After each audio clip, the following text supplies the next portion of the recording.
தலைமை ஆசிரியர்களுக்கும் மேடையில் வீட்டிற்கும் சிறப்பாக அனைவருக்கும் என்னுடன் பணியாற்றும் ஆசிரியர் பெருமக்கள் அனைவருக்கும் நாளைய பாரதத்தை செதுக்க போகும் மார்வார் மாணிக்கங்கள் அனைவருக்கும் என்னுடைய காலை வணக்கத்தை உண்டாக்கி கொள்கிறேன். இப்பதான் செவிக்கு பாத்தீங்கன்னா அழகா இசை உணர்வோடு பாடிய ஆசிரியருக்கு என்னுடைய வாழ்த்துக்கள். என்னால கலைகளை பாட முடியாது. சரி, உங்ககிட்ட ஒரே ஒரு சின்ன கதை மட்டும் சொல்றேன். 3 டம்ளர் இருக்கு, கவனிங்க. 3 டம்ளர், ஒன்னு தங்க டம்ளர், இன்னொன்னு தகர டம்ளர். எத்தனை டம்ளர் இருக்கு? ஒன்னு என்ன டம்ளர், இன்னொன்னு 3. ஒரு குரு என்ன பண்றாரு, இந்த 3 டம்ளர்லயுமே பால் ஊத்துறாரு. கரெக்டா? 3 டம்ளர்லயுமே பால் ஊத்துறாரு. அவருக்கு முன்னாடி பாத்தீங்கன்னா 3 ஸ்டூடெண்ட்ஸ் இருக்கிறாங்க. அவங்ககிட்ட கேக்குறாங்க, 3 ஸ்டூடெண்ட்ஸ் கேக்குறாரு. ஃபர்ஸ்ட் ஒரு பையனை கூப்பிட்டு, நீ எந்த டம்ளர் எடுக்க போற அப்படின்றாரு. எல்லாருக்குமே தெரியும் இல்லையா, இந்த 3 டம்ளர் எது முதல்ல எடுப்பீங்க? தங்கம் இல்லையா? அவன் டைரக்டா போய் தங்க டம்ளர் எடுத்து பாலை குடிச்சிடறான். இப்ப மீதி 2 பேர் இருக்கான். 2வது பையனை கூப்பிடுறாரு. அவன் என்ன பண்ணான் பாத்தீங்கன்னா, 2வது டம்ளர் அவன் என்ன பண்ணான், வெள்ளி எடுத்துட்டு போயிடான். 3வது ஆப்ஷனே கிடையாது. அவன் வேற எதான் குடிச்சான்? தகரம் தான் குடிச்சான். இதுதான் கான்செப்ட். என்னன்னா 3மே டம்ளர் தான். கரெக்டா? 3லுமே என்ன இருக்கு? தங்கத்திலும் பால் தான் இருந்துச்சு, தகரத்திலும் பால் தான் இருந்துச்சு, இன்னொன்னு என்னது, வெள்ளியிலும் பால் தான் இருந்துச்சு. ஆனா நம்ம புறத்தோட்டத்தை பார்த்துட்டு எடுத்த உடனே அவன் என்ன பண்ணா, தங்கத்தை நோக்கி போனான். இன்னொருத்தவ தகரம் இருந்துச்சு, ஆனா என்ன பண்ணா, வெள்ளியை நோக்கி தான் போனான். இந்த கான்செப்ட் என்னன்னா, இந்த உலகத்துல வெளி தோற்றத்தை வச்சு நம்ம என்ன பண்ணுவோம், அளவிட்டோம்னா அது எப்பவுமே தப்பா தான் இருக்கும். உள்ள என்ன விஷயம் இருக்கோ அதான் விஷயம். அந்த 3த்துலயுமே இருந்த விஷயம் என்ன, பால் தான். தங்கத்துல இருந்தா மட்டும் பாலோட தன்மை மாறப்போதான்னு இல்ல. தகரத்துல இருந்தா பால் தன்மை மாறப்போதான்னு இல்ல. வெளியில இருந்தா பால் தன்மை மாறப்போதான்னு இல்ல.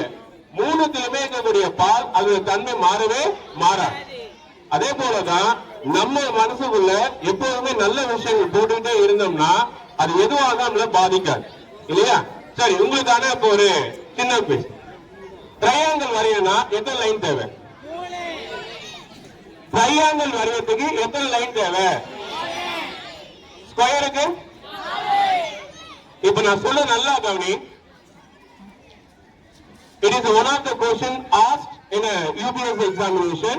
The interviewer asked a person, can you draw, நல்லா கவனிங்க, can you draw a triangle with 2 lines? Is it possible?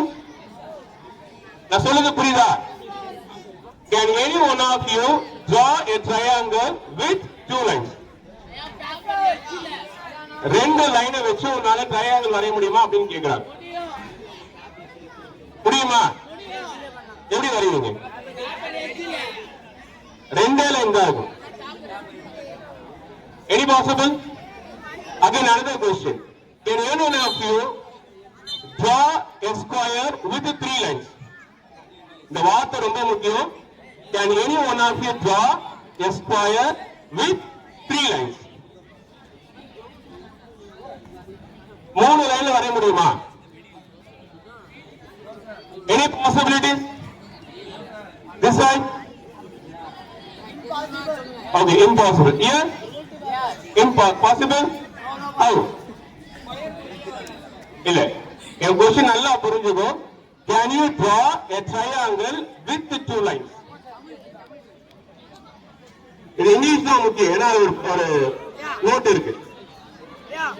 Here? That's right. Any possibility? All of you, it's an open question. Can any one of you draw a triangle with 2 lines? Can you draw a triangle with 2 lines? இங்க triangle இருக்கு, அது கூட என்ன இருக்கு? அப்போ நீங்க என்ன நினைச்சிட்டீங்கன்னா, your assumption is wrong, your understanding is wrong. 2 லைனை வச்சுக்கிட்டு வரைய முடியுமா நீ நினைச்சேன். கரெக்டா? நான் என்ன क्वेश्चन கேட்டேன்னா, can any one of you draw a triangle? ஒரு triangle வரையறீங்க with 2 lines என்ன அர்த்தம்? அது கூட அர்த்தம்.